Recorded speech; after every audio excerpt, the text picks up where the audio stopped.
So, another topic that I have to discuss with you people, as far as your advanced taxation exam is concerned, is about real estate investment trust. So, let's see what this real estate investment trust is. Students, as what we have discussed many times before, that individuals are always encouraged by government to make investment into multiple investment plan. And here is one of the examples given in front of you, and that's called Real Estate Investment Trust. Basically, it's a quoted property business in which individuals are encouraged to make investment. So it is like being set up as an investment trust. And we already know that why the government is encouraging individuals to make investments into multiple investment plan, just because when you make investments, it is like directly giving a strength to the economy of your country. So it is basically a quoted property business which has been held as an investment trust.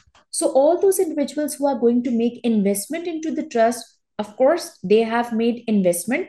So the return that they are getting is declared as a dividend. But the amount that they are getting is just 80%. I mean, the dividend is being received after deducting a tax of 20% at source. So, for instance, when we receive the dividend from this investment trust of, let's say, £1,600, this is basically equal to 80%.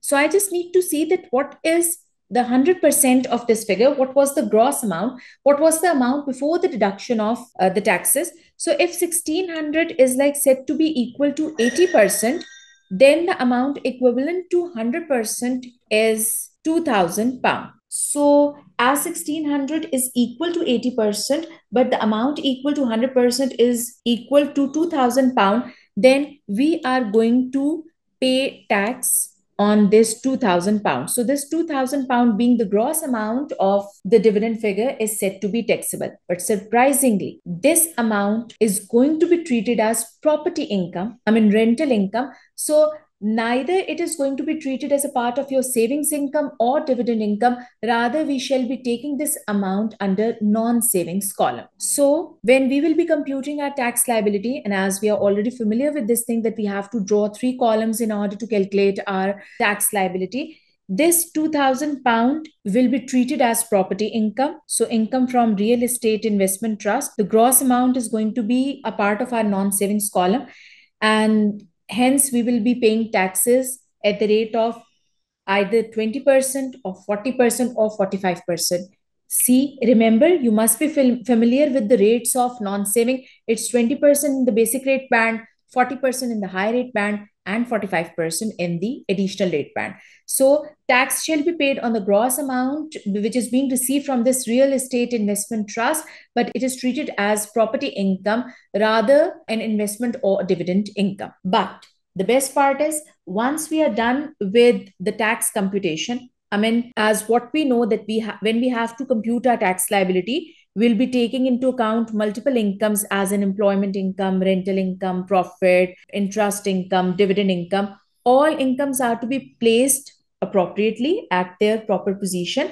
Then we apply the second step, which is deduction of interest paid on qualifying loan. Then we apply the third step, which is deduction of personal allowance. Then the fourth step is applied, and that is the calculation of tax liability. I mean, the rates are applied on the overall taxable income, and against the tax liability, we get a tax credit of the tax which has already been paid at source. See how much tax you have already suffered. I mean, you got a return of £1,600, though the return was technically of £2,000. So instead of getting the gross figure of 2,000, you got 1,600 being the net figure. So how much tax has been deducted at source? That's of 400. So this amount has already been paid. So once you determine the tax liability, you need to see that how much tax has already been settled down, which is like 400 in this case, being the tax paid at source. And then the remaining amount shall be left. I mean, there will be left a certain amount which is payable. So, for instance, if your tax liability is £17,000, that's I'm assuming, if your tax liability is £17,000 over your overall income, which also includes real estate investment trust dividend, then against this 17,000, you're going to get a tax credit of £400. And eventually, your tax liability is going to be reduced. Your tax liability is going to be revised over £16,600. So that's how the whole system works.